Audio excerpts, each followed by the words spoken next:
run a successful business and still have a life. My name is Stacey Morgan, and today's episode is brought to you by Simply Business Accelerator. This month, we're going to be talking about leadership and team, which subsequently is what we're talking about in today's episode as well. If you lead a group of people, if you lead a team and you run your own business, then please join us for Simply Business Accelerator. You can enroll now at simplystacymorgan.com. Today, we're going to be talking about some of my learnings from the fabulous Jim Collins book, Good to Great. This book is an absolute staple when it comes to leadership and team, and it's, sold billions of copies all around the world and has been published in more languages than you can count. And there's a reason for that. There are so many pearls of wisdom from inside this book. But the one I want to talk about today is about the metaphor Jim Collins uses when talking about team. He talks about getting the right people on the bus. When you've got the right people on the bus, you know it. When you've got the wrong people on the bus, you know it. And most of the time, most of us lead teams that have a lot of great people on our bus, and usually one or two people that we might need to move off the bus. Sound familiar? There's an old saying that I used to throw around, which I don't so much anymore because it's quite brutal, is that you're either on the bus or you're under it. And I used to say that in my business because there are a lot of times I got a lot of kickback for decisions that I was making in the early days because I was deciding to do things that we hadn't done before. And I say it now and it sounds quite brutal, but that kickback was really disheartening for me as a leader because I wanted to try new things. I wanted to innovate. And at the time, I was really challenged by the people that I was working with because they wanted to do things just like we'd done them before. They wanted to keep things safe.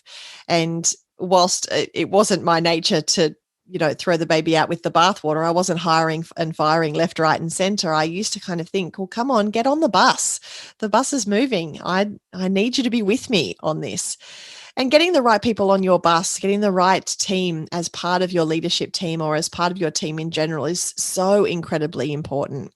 And, Jim Collins in Good to Great talks about level 5, plus management, and you want to get that level 5 plus of people working with you, and of all of the companies that he studied, and there are so many. He talks about the companies that are the most successful, and those level 5 companies are ones who think about the people first. They think about getting the right people around them. They are leaders who are not afraid to hire people that are better than them or that are stronger than them in certain areas in order to build the right people on the bus. And we're going to be talking next episode about the seats on the bus, but for now we're just talking about who's on and who's off. You really want to get the right people working with you, and you want to really build a really superior executive team of people who will support you and who are around you. But in saying that as well, you don't just want yes people around you as a leader. And sometimes I think, and that is the case in point of me in the beginning saying, I just wanted people to agree with me and you're on the bus or you're under it. I was naive in thinking that everybody had to agree with everything I had to say, especially in those early days. And that kickback that I talked about sometimes was really, really valuable because I found that either I was trying to make decisions that perhaps weren't great decisions. And so I had people that had my back and were happy to share that feedback and help me from making those terrible decisions. Or that kickback allowed me to really have to think about why this was so important to me and justify why it was so important to me. So that then when we did go ahead and do it, I had a really strong understanding of why it was important, not just that, this is what I feel like doing this week. And so we'll just go ahead and do it and you'll all come along with me. So getting the right people on the bus, those people who are happy to give you feedback, who are happy to bounce ideas off you, who are happy to tell you when they think that you're making a terrible decision, and happy to push you to have to justify those decisions so that you can really get your head around why these things are so important to you. May seem annoying in the early days, but it's so important to have those right people around you and to be able to enlist a group of helpers and people who have strengths in all different areas in order for them to be able to help you grow your business, which is ultimately what we want in the end. It's not just about making sure that you have that great team with you.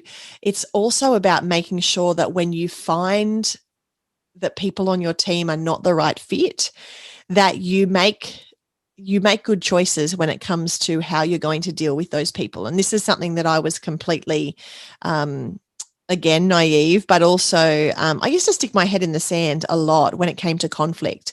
And as a leader, I found that that was not helpful for me. It was not helpful for my team.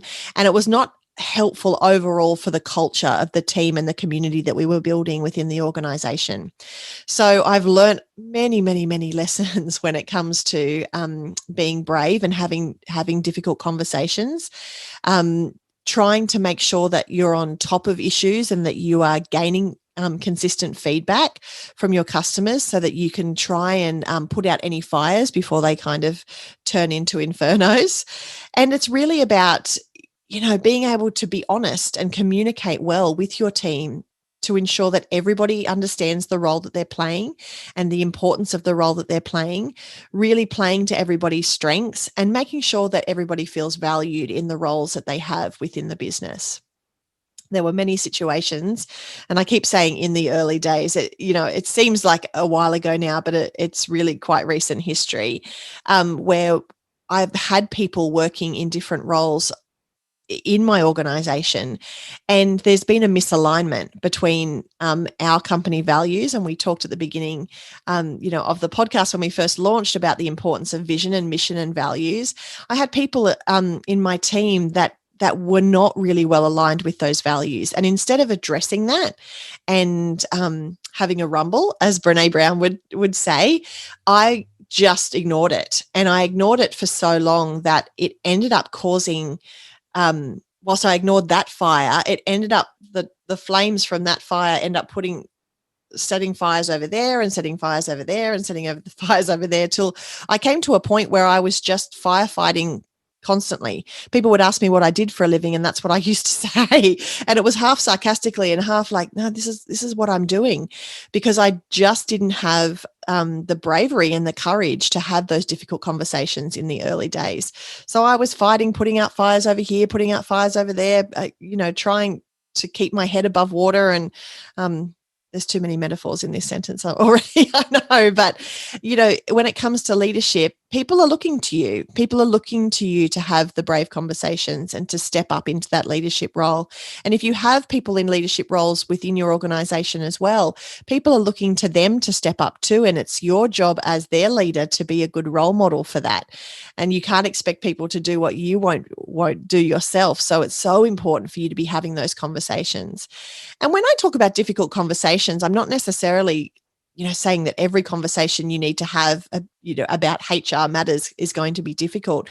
The more conversations you can have, the more you can communicate, the more you can set expectations and boundaries when it comes to working with your team, the easier it is going to be to then be able to follow up that feedback, to be able to follow up performance, and to be able to really have authentic conversations with your team as to what your expectations are and how your team are meeting or not meeting those expectations.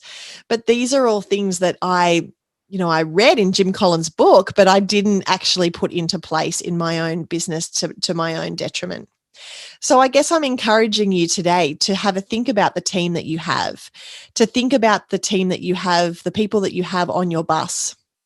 As the leader, I'm sure you know exactly where your bus is going, and you have your vision and your mission, and your values are strong. You know where you're going, you know what your goals are, and you're moving in that direction.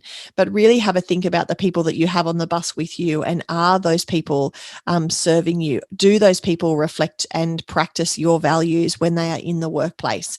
Do people support each other and lift each other up? Are they helping to build the culture that you're also trying to build, or do you have people in there that are trying to sabotage the culture that you are building as well? Because that's a really difficult place to be in as a leader, to have, some people coming along with you on the bus and other people trying to drag the bus back as you're trying to move forward. And I think we've all been there at some point.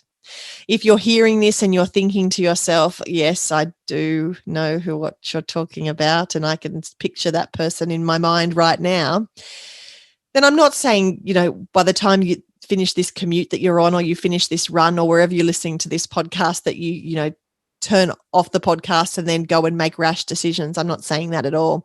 But I am saying that if you are looking for a sign, if you know deep down that you have you have a moment where you're going to need to be brave and be courageous, then I want you to know that you're not alone. And I want you to know that as a business owner, this is part and parcel of what we do and how we do it.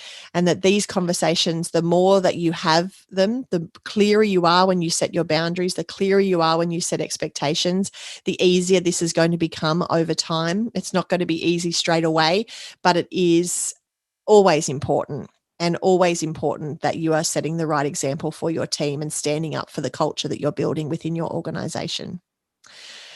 So thinking about who is on your bus and thinking about the importance of those people and the roles they're going to play. In our next episode, we're going to be talking about the roles that they're playing on the bus and whether or not you have the right people in the right seats on the bus. If you haven't read Jim Collins' Good to Great and you do lead a team, then I insist you get straight on the internet immediately or go to your favorite independent bookstore and get yourself a copy of it. It only comes in hardcover. I searched for years and years for a softcover version of the book because I don't like reading hardcovers. I find I have to sit up to read hardcover books and I like reading in bed. So I like something that's a little bit more flexible. But I tell you what, buying the hardcover was so valuable when it comes to my leadership. And I totally encourage you to get the book and to read it. If you happen to do that, take a photo of yourself doing it and stick it on your Insta story and tag me. I would love to see it. Of course, if you enjoyed today's episode as well, make sure that you take a screenshot and add that to your Insta story too. Today's episode has been brought to you by Simply Business Accelerator. You can enroll now at simplystacymorgan.com. We are talking all about leadership and team. If you lead people, you must join us. If you haven't already joined our Facebook group, we would love you to join that as well. It's called How to Run a Successful Business and Still Have a Life. You can search for it within the Facebook platform.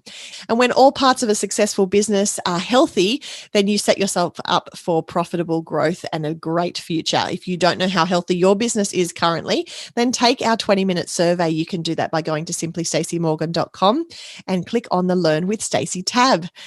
This episode, of course, is just one in our many episodes that we're going to be doing on leadership over the next couple of weeks. We endeavor to give you bite-sized business tips and tangible takeaways in order to level up your business and your life to make sure that you have time for the things in life that really matter. I really appreciate you taking the time to listen and to be here, and I will talk to you next week.